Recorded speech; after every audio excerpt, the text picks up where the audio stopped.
Here's another substitution question. Unlike some of the other substitution questions you've seen, we do not have a variable that is isolated in this. So you need to make a decision for yourself.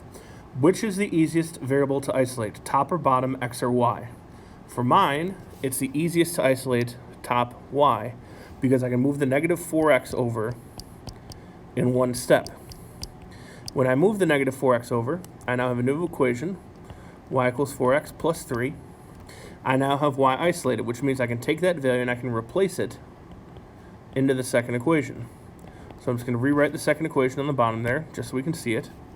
So there's my value of y. I'm going to drop it into my second equation. But there's a negative 3 in front of the y on the second equation, so that negative 3 needs to remain in place and become part of the new equation. This is now distributive property and multi-step equations. Negative 3 times the 4x will give me negative 12x. Negative 3 times the positive 3 gives me negative 9. All that's equal to 21.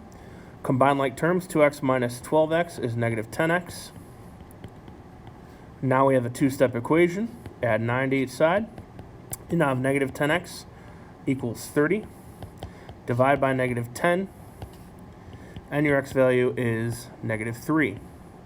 From here, we need to take that value and plug it in somewhere where we can solve for y.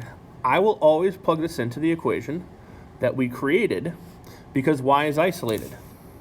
So over here, we'll show that work. Y equals 4x plus 3. We just solve for x. X is negative 3, so 4 times negative 3 plus 3.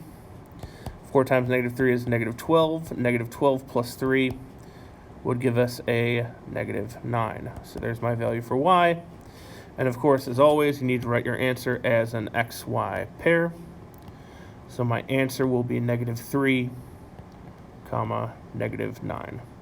There's substituting when you do not have a variable already isolated in your original system.